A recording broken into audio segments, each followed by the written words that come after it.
On est une entreprise de transformation du lait, donc on ramasse auprès des producteurs de la région le lait et on le transforme en des bouteilles, des briques. Au jour le jour, quand on regarde d'une journée à une autre, on ne se rend pas compte de l'intensification, mais en prenant du recul, sur les 2-3 dernières années, on se rend réellement compte que justement avec la baisse du nombre de salariés, des départs en retraite qui ne sont pas remplacés, il y a transfert de charge du travail sur tous les différents intervenants et donc et les salariés par crainte de perte d'emploi ou pour bien faire, ils prennent tout ce qu'ils peuvent quoi, et puis au fil du temps, ben, ils se retrouvent débordés. On demande des résultats supplémentaires, donc c'est intensification partout. C'est-à-dire, on demande des résultats de productivité En plus résultat de importants. productivité, de qualité, de sécurité, et avec des moyens moindres. En fait, aujourd'hui, la ligne de production 1 litre est ouverte quasiment 7 jours sur 7. Donc c'est travail en équipe, en posté, donc poste 5, 13, 21 et nuit. Il y a 2 personnes dans les conditionneuses chaque et une personne sur chaque ligne de suremballage, plus un chef de poste qui chapeaute l'ensemble.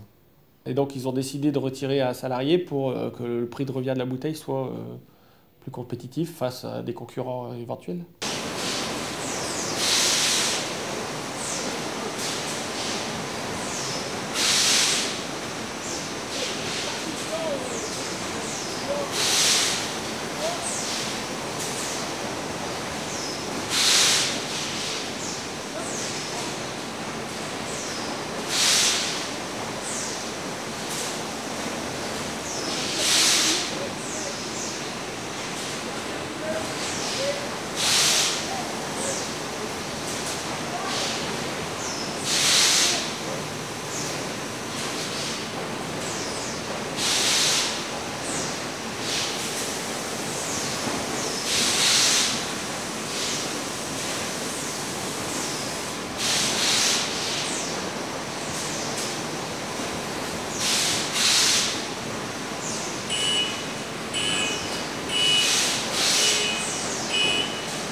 j'ai 4 pilotes conditionneuses qui sortent toutes les 2 heures et qui font 2 heures de suremballage.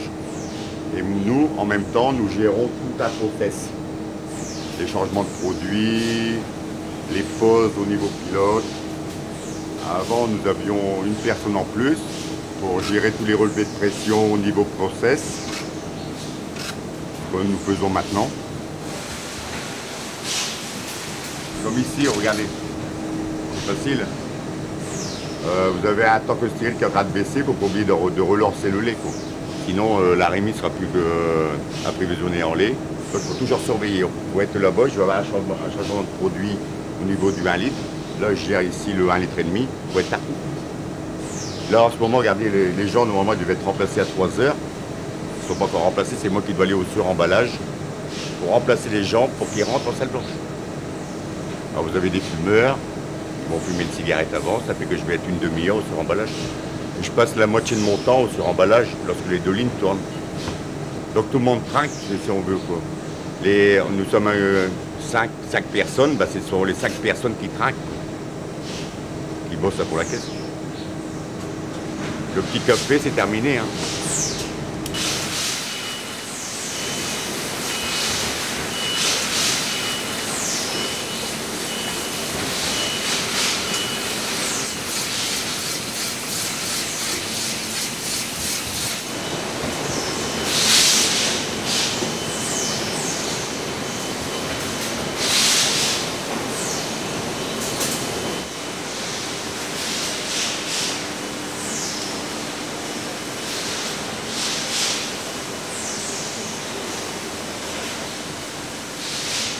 Aujourd'hui, on a tellement une charge de travail qui est redistribuée sur chaque intervenant et pas seulement sur les lignes de production, parce que l'intensification du travail, elle est réelle aussi dans les bureaux. Ça fait que, au fil du temps, sur la santé, je suis persuadé que ça aura un impact, que ce soit des charges physiques, mais aussi morales, du stress, de la peur de ne pas réussir ce qu'on a demandé. Il y a des gens aujourd'hui qui font plus que 8 heures de travail, quoi. Ils essayent de bien finir leur boulot. Comme vous avez pu voir en filmant que la fille court sans arrêt, ça, on ne voit plus, quoi. Ça fait partie du quotidien, d'aller au palettiseur dépanner, remonter. Ça fait partie de la vie de tous les jours et comme on est né dans le guidon, on ne fait plus attention. Je n'étais pas réellement convaincu qu'il y avait une intensification sur mon site, puisque je travaille dedans tous les jours. Mais en prenant du recul et en interrogeant les salariés, je me suis rendu compte qu'effectivement, il y a une réelle intensification. Et c'est d'ailleurs le sujet de ma recherche.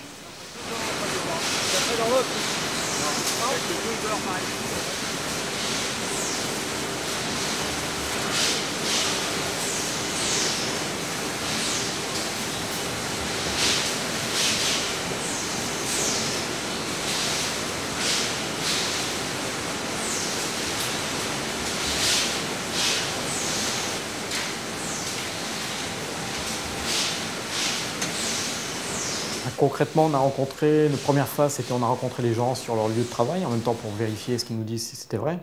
Et après, on les a revus en salle, où là, c'était plus convivial et où là, ils sont livrés vraiment. On a interrogé une trentaine de personnes sur les 50 existants sur ces 2 lignes de production, sur ce qu'ils faisaient avant, ce qu'ils ne faisaient plus, ce qu'ils ne font plus aujourd'hui et ce qu'ils font en plus. Et on a interrogé sur des postes du matin, de l'après-midi, même la nuit. Bon, au début, c'était un peu tendu, mais au déroulement de notre recherche, les gens sont livrés. C'était la première fois qu'on les interrogeait sur leur travail réel, quoi. Et ils se sont dit, pourquoi on va te le dire, tu vois ce qu'on fait. Et puis en fait, en les interrogeant, ils ont commencé à se livrer un peu plus. Pour eux, c'était plus stressant qu'avant, parce qu'il faut faire plus attention, il y a plus de contrôle. Ils ont toujours peur à l'erreur. Puis comme il y a erreur, il y a sanction derrière. Donc c'est une peur et un stress supplémentaire pour eux. Maintenant, je vais vous dire, ils attendent réellement quelque chose de ce sujet. Derrière, ils veulent des réponses précises. C'est pour ça que j'ai proposé, à l'aide du CHSCT, plusieurs pistes de travail au niveau de la direction.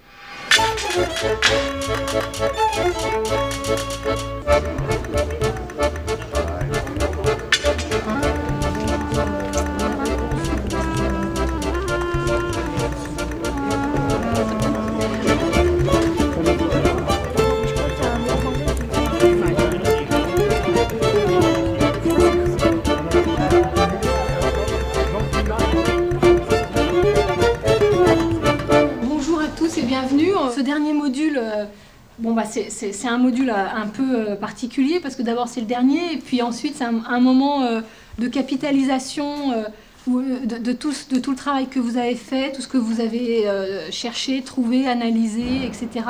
Donc c'est un moment important pour vous et pour nous et pour la suite aussi de ce chantier. Nous allons continuer les restitutions que nous avons débutées ce matin et nous allons continuer par EDF. Donc Bertrand, si tu veux bien. Je redis, l'objectif primordial de l'entreprise est la satisfaction clientèle, ce qui se traduit par un taux d'accessibilité téléphonique de 90% et ainsi qu'un développement des ventes de services en vue de l'ouverture à la concurrence. Le travail de conseiller clientèle, c'est un travail, je pense que vous l'aurez compris, qui est assez intensif. 8 heures de téléphone, quand le téléphone sonne toute la journée, c'est pas très... c'est pas évident, hein. Il faut avoir des nerfs d'acier.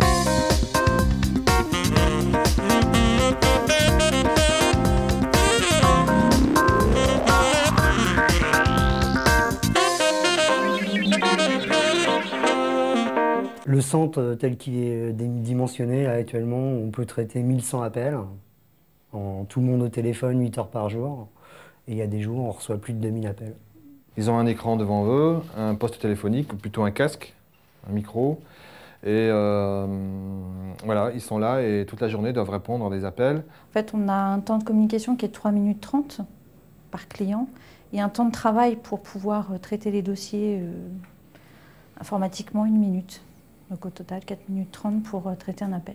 C'est géré par un système de surveillance. Il y a un superviseur qui a sur son écran, voilà, toutes les données apparaissent. On sait qui est en ligne, qui ne l'est pas, depuis combien de temps. On peut voir la journée d'une personne en visualisant tout ce qu'il a fait sur un écran, quoi.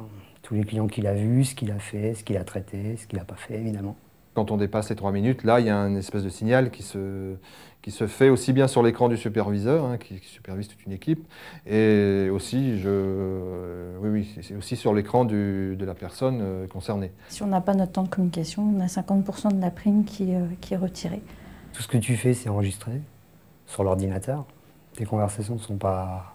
mais on peut les écouter. Enfin, notre hiérarchie peut les écouter. À tout moment, en fait. C'est jamais quand on peut respirer, quoi, en fait. C'est très standardisé, hein. Il y a des mots qui sont interdits, on n'a pas le droit de dire voilà, on n'a pas le droit de parler de retard, mais il faut parler de délai. C'est un langage très codifié, très positif, il faut forcément être positif. 80% des demandes, c'est à peu près toujours les mêmes. On sait les traiter, mais tu as 20% des demandes des clients où ça commence à devenir un peu plus compliqué, où il faut faire des recherches, où il faut se renseigner, là... ça coince parce qu'au téléphone, il faut aller vite. C'est à la fin de la journée, on a fait tant de dossiers, donc voilà, c'est la chaîne quand même. Bah, les conseillers clientèle au téléphone, c'est les ouvriers de l'an 2000. Hein. Ça, c'est clair. Hein.